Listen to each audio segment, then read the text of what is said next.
Assalamualaikum warahmatullahi wabarakatuh. Perkenalkan, nama saya Sonia Alhidayani dengan NIM 2004-1015 dari Prodi D3 Kebidanan Universitas Hang Tuah Pekanbaru. Baiklah, di sini saya akan memaparkan tata cara pengisian manajemen terpadu balita sakit. Berikut ini tata caranya. Baiklah, sekarang kita akan memulai tata cara pengisian formulir pencatatan balita sakit umur 2 bulan sampai 5 tahun. Yang pertama, kita akan mengisi tanggal kunjungan, menanyakan alamat, nama anak, nama ibu, umur anak, berat badan, panjang badan atau tinggi badan, suhu tubuhnya, anaknya sakit apa atau keluhannya, dan ini kunjungan pertama atau kunjungan ulang.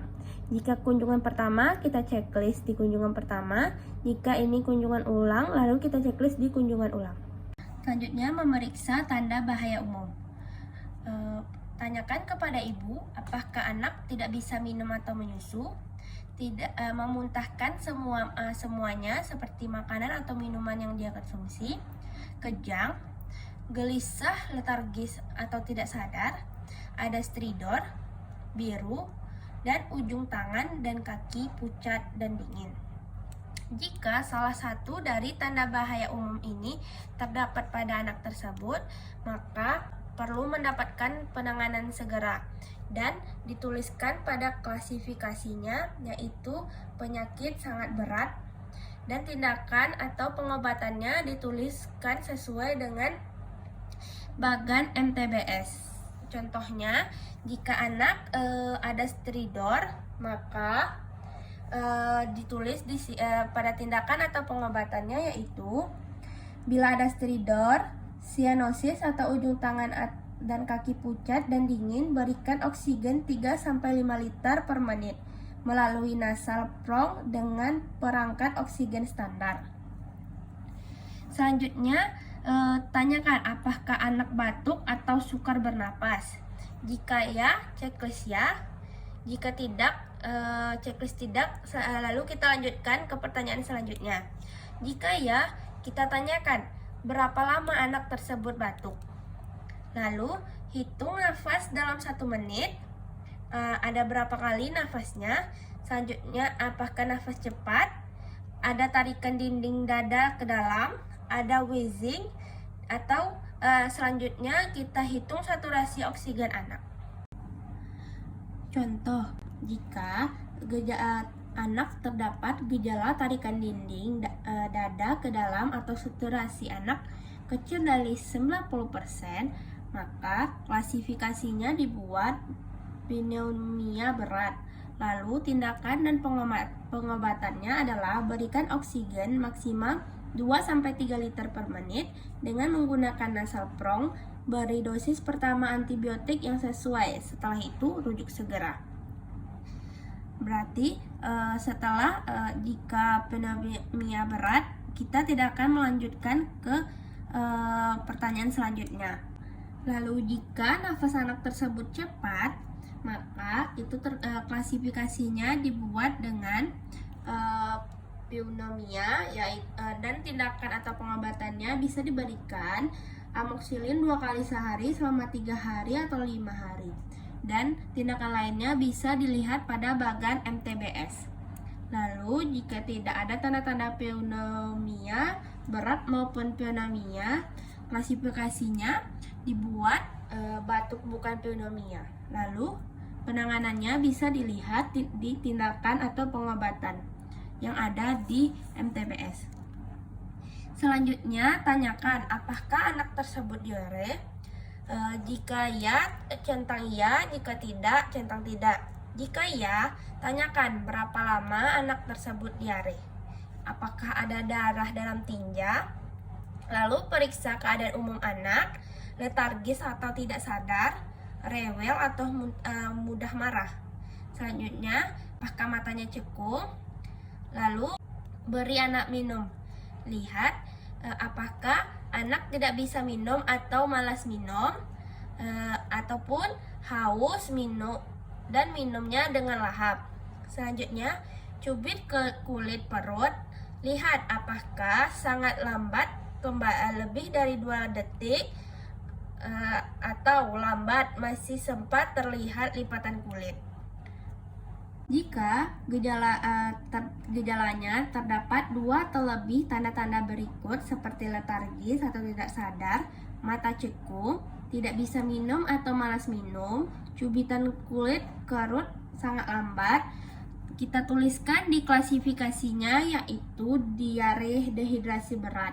Lalu, tindakan atau pengobatan yang dilakukan jika tidak ada klasifikasi berat lain, beri cairan untuk dehidrasi berat dan tablet zinc sesuai rencana terapi C. Jika anak sudah mempunyai klasifikasi berat lain, rujuk segera. Jika masih minum, berikan ASI. Jika anak lebih dari 2 tahun dan ada wabah kolera di daerah tersebut, beri antibiotik untuk kolera. Lalu, jika anak diare sudah 14 hari atau lebih dan gejalanya dengan dehidrasi, maka dituliskan klasifikasinya yaitu diare persisten berat. Lalu, tindakan dan pengobatan yang akan dilakukan adalah atasi dehidrasi sebelum dirujuk kecuali ada klasifikasi berat lain. Lalu kita rujuk dan pertanyaan tidak kita lanjut. Tapi jika diare 14 hari atau lebih tapi tanpa dehidrasi, di klasifikasinya kita tuliskan yaitu diare persisten. Lalu tindakan dan pengobatan yang akan kita lakukan adalah pemberian oralit, pemberian tablet zinc selama 10 hari, nasihati pemberian makanan untuk diare, nasihati kapan kembali segera, lalu kunjungan ulang setelah 3 hari. Lalu, jika gejalanya terdapat darah dalam tinja, klasifikasinya kita tulis di sentri. Lalu, tindakan dan pengobatannya itu beri oralit, beri tablet zinc, nasihati pemberian makan, beri antibiotik, nasihati kapan kembali segera, dan lakukan kunjungan ulang setelah 3 hari. Selanjutnya kita tanyakan apakah anak tersebut demam. Jika ya, kita centang ya. Jika tidak, kita centang bagian tidak. Jika ya, kita periksa apakah suhu anak lebih dari 37,5 derajat Celcius. Lalu kita tentukan daerah endemis malaria, apakah tinggi, rendah, atau non-endemis. Jika daerah non-endemis, tanyakan riwayat bepergian ke daerah endemis malaria dalam 2 minggu terakhir dan tentukan daerah endemis sesuai tempat yang dikunjungi. Lalu kita tanyakan sudah berapa lama anak sakit. Jika lebih dari 7 hari, apakah demam terjadi setiap hari? Apakah pernah sakit malaria atau minum obat malaria? Lalu tanyakan apakah anak sakit campak dalam 3 bulan terakhir. Lalu lihat dan periksa adanya kaku kuduk. Lihat adanya penyebab lain dari demam. Lalu kita lihat adanya tanda-tanda campak saat ini. Apakah ada ruam kemerahan di kulit yang menyeluruh atau terdapat salah satu tanda berikut yaitu seperti batuk, pilek, mata merah. Selanjutnya kita lakukan tes malaria. Jika tidak ada klasifikasi penyakit berat, pada semua kasus balita sakit yang datang ke puskesmas di daerah endemis malaria tinggi, atau jika tidak ditemukan penyebab pasti demam di daerah endemis malaria rendah. Jika anak sakit campak saat ini atau dalam 3 bulan terakhir, maka lihat adanya luka di mulut. Jika ada, apakah dalam atau luas. Lalu lihat adanya nanah di mata dan kita lihat adanya keruhan di kornea. Selanjutnya kita tanyakan jika demam 2 hari sampai dengan 7 hari, kita tanyakan dan periksa apakah demam mendadak tinggi dan terus menerus. Lalu apakah nyeri ulu hati atau gelisah. Selanjutnya apakah badan anak dingin. Apa anak muntah? Jika ya, apakah sering?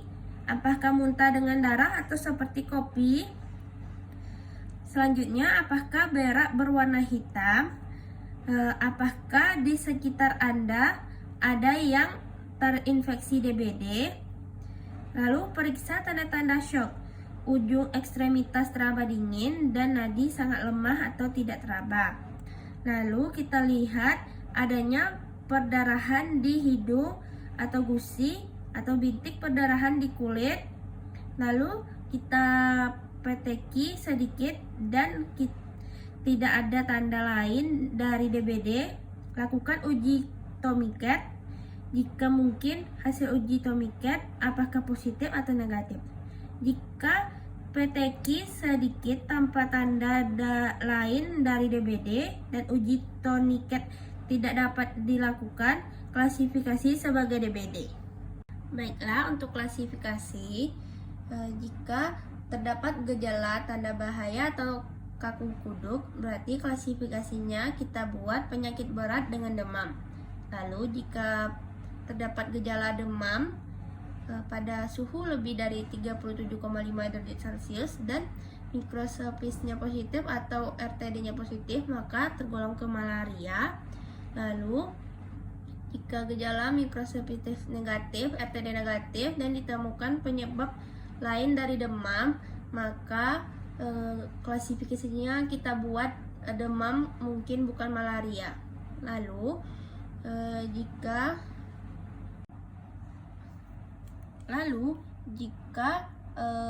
klasifikasi demam non endemis, malaria dan tidak ada riwayat bepergian ke daerah malaria dan gejalanya ada tanda bahaya umum atau kaku kuduk atau usia lebih dari 3 bulan, berarti klasifikasinya penyakit berat dengan demam.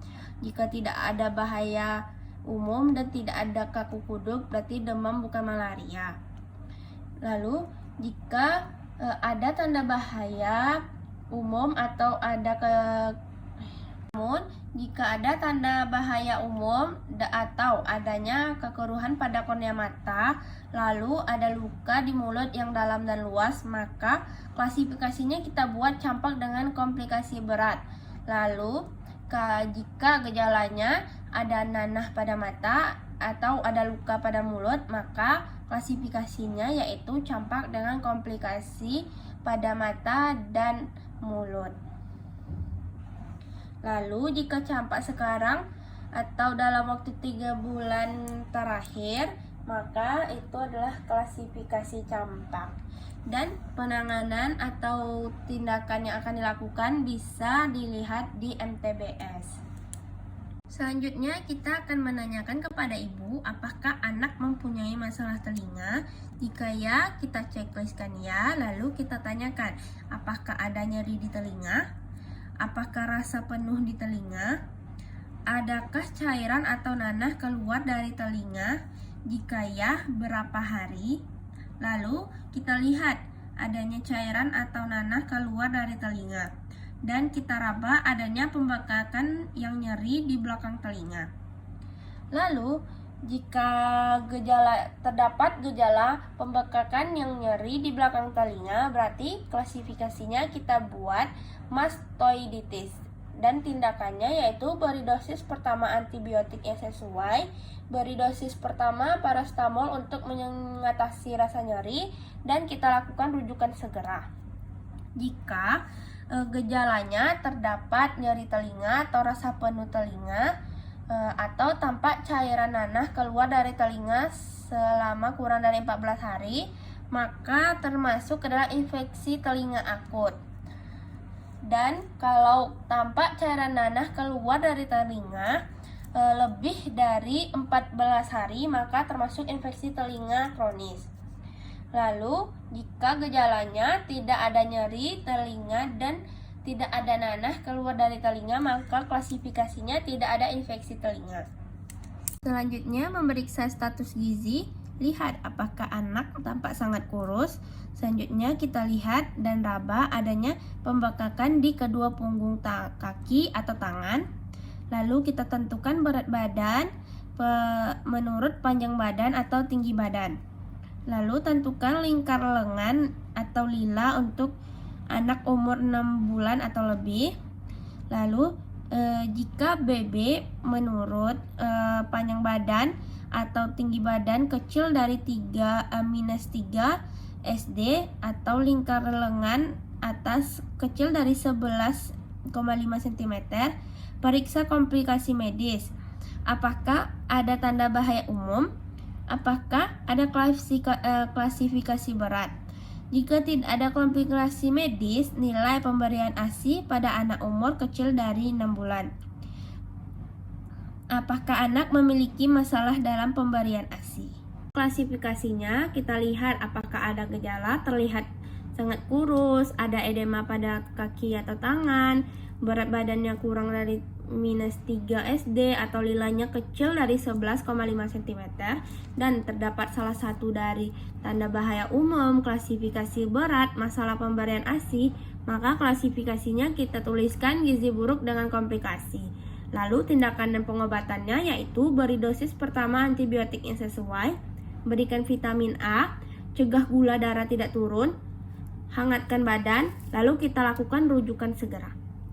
Lalu jika gejalanya terlihat sangat kurus tapi berat badan menurut tinggi badannya kecil dari 3 SD dan nilainya kecil dari 11,5, maka klasifikasinya gizi buruk tanpa komplikasi. Dan jika berat badan atau panjang badan besar dari -SD2 lalu nilainya besar dari 12,5 cm, maka klasifikasinya kita tuliskan gizi baik. Lalu tindakan dan pengobatannya adalah jika anak berumur kurang dari 2 tahun, lakukan penilaian pemberian makan dan nasihati sesuai anjuran makan untuk anak sehat maupun anak sakit. Bila ada masalah pemberian makan, kunjungan ulang 7 hari. Anjurkan untuk menimbang berat badan anak setiap bulannya. Kita akan memeriksa anemia, lalu kita lihat pada anak apakah ada kepucatan pada telapak tangan anak. Lalu kita lihat apakah telapak tangan anak tersebut sangat pucat atau agak pucat. Untuk klasifikasinya, jika gejalanya telapak tangan sangat pucat, maka termasuk ke anemia berat. Lalu telapak tangannya agak pucat berarti anemia. Lalu jika tidak ditemukan tanda kepucatan pada telapak tangan berarti tidak anemia. Untuk tindakan dan pengobatannya, jika anemia berat, bila masih menyusu, teruskan pemberian ASI, lalu lakukan rujukan segera. Namun jika anemia, lakukan penilaian pemberian makan pada anak. Bila ada masalah, beri konseling pemberian makan dan kunjungan ulang setelah 7 hari. Lalu beri zat besi, lakukan pemeriksaan tinja untuk deteksi kecacingan jika daerah endemis tinggi malaria. Selanjutnya, memeriksa status HIV. Jika anak menderita pneumonia berulang atau diare persisten atau berulang, atau gizi anak sangat kurus, atau jika anak mengalami anemia berat, maka kita akan tanyakan kepada ibu apakah anak pernah tes HIV. Jika ya, kita centang ya. Jika tidak, kita centang tidak. Jika ya, kita tanyakan kapan anak tersebut tes HIV. Apakah hasilnya positif atau negatif? Jika positif, centang positif. Jika negatif, centang negatif. Lalu tanyakan kepada ibu apakah ibu pernah tes HIV. Jika ya, centang ya. Jika tidak, centang tidak. Jika ya, tanyakan kapan, apakah hasilnya positif atau negatif. Lalu kita tanyakan juga kepada ibu, apakah anak memiliki orang tua kandung atau saudara kandung yang pernah terdiagnosis HIV. Lalu jika ya, centang ya. Jika tidak, centang tidak. Lalu kita tanyakan juga, apakah anak memiliki orang tua atau saudara kandung yang pernah meninggal karena penyebab tidak diketahui tapi masih mungkin karena HIV. Kalau iya, centang ya. Jika tidak, centang tidak. Lalu tanyakan apakah anak masih mendapatkan ASI. Jika ya, centang ya. Jika tidak, centang tidak. Lalu kita lihat adakah bercak putih di rongga mulut anak. Jika ya, centang ya. Jika tidak, centang tidak. Untuk klasifikasinya, jika tes HIV anak positif, maka klasifikasinya kita tulis infeksi HIV terkonfirmasi. Untuk tindakan dan pengobatan, kita lakukan rujukan ke puskesmas atau rumah sakit rujukan ARV untuk mendapatkan terapi RA. Rujuk ke puskesmas atau rumah sakit rujukan ARV untuk mendapatkan terapi ARV dan kontrimoxazol prophylaxis. Dan jika ibu HIV positif atau riwayat kematian orang tua atau saudara kandung yang didiagnosis HIV dengan gejala klinis AIDS, maka klasifikasinya kita buat diduga terinfeksi HIV. Untuk tindakan pengobatannya yaitu rujuk ke puskesmas atau rumah sakit rujukan ARV untuk mendapatkan pemeriksaan lebih lanjut dan terapi ARV dan klotimoxazol prophylaxis. Tapi jika ibu HIV positif, anak dari ibu dengan HIV masih mendapat ASI, dan anak dari ibu dengan HIV, status HIV anak tidak diketahui, maka klasifikasinya adalah terpajan HIV. Untuk tindakan dan pengobatannya yaitu rujuk ke puskesmas atau rumah sakit rujukan ARV untuk mendapatkan pemeriksaan lebih lanjut dan ARV prophylaxis serta klotimoxazol prophylaxis. Jika tes HIV pada ibu dan anaknya negatif, maka klasifikasinya kita tulis kemungkinan bukan infeksi HIV, lalu tindakan atau pengobatannya kita tulis tangani infeksi yang ada. Selanjutnya, melakukan pemeriksaan status imunisasi anak. Lingkari imunisasi yang akan dilakukan pada hari ini, lalu beri tanda centang Pak jika sudah diberikan. Contoh, BCG dan HB0-nya sudah, maka kita centang. Dan pada hari ini anak akan mendapatkan polio 1. Lalu kita tuliskan imunisasi yang akan kita lakukan di tindakan atau pengobatan. Contohnya polio 1. Selanjutnya, untuk memeriksa pemberian vitamin A, kita tanyakan kepada ibu apakah anak sudah pernah mendapatkan vitamin A atau belum. Jika ya, centang ya. Jika tidak, centang tidak. Jika anak belum pernah mendapatkan vitamin A, kita centang bagian ya.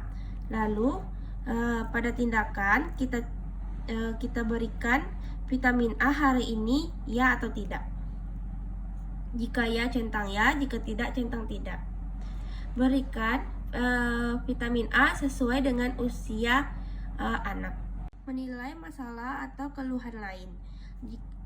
Pastikan bahwa setiap anak dengan tanda bahaya umum apapun harus dirujuk setelah mendapatkan dosis pertama antibiotik dan tindakan prarujukan lainnya. Lalu kita tanyakan kepada ibu apakah anak memiliki keluhan yang lainnya. Selanjutnya, lakukan penilaian pemberian makan. Jika anak berumur kurang dari 2 tahun dan gizi kurang atau anemia dan anak tidak akan dirujuk segera, lalu kita tanyakan apakah ibu menyusui anak ini? Jika ya, berapa kali sehari? Lalu kita tuliskan berapa banyak ibu menyusui anaknya dalam sehari. Selanjutnya kita tanyakan apakah anak mendapatkan makanan atau minuman lain? Jika ya, centang ya. Jika tidak, centang tidak. Jika ya, makanan atau minuman apa yang anak tersebut konsumsi? Lalu, berapa kali sehari? Dan alat apa yang digunakan untuk memberi minum anak? Selanjutnya, jika anak dalam kondisi gizi kurang, tanyakan berapa banyak makanan atau minuman yang diberikan kepada anak. Lalu, apakah anak mendapat makanan tersendiri? Jika ya, centang ya. Jika tidak, centang tidak. Tanyakan siapa yang memberi makan dan bagaimana cara pemberian makannya. Lalu, selama sakit ini, apakah ada perubahan pemberian makan? Jika ya, centang ya. Jika tidak, centang tidak. Lalu, jika ada perubahan pemberian makan, kita tanyakan bagaimana sang ibu atau keluarganya memberikan anak makan. Baiklah, demikianlah yang dapat saya paparkan. Kurang dan lebihnya saya mohon maaf. Saya akhiri dengan Assalamualaikum warahmatullahi wabarakatuh.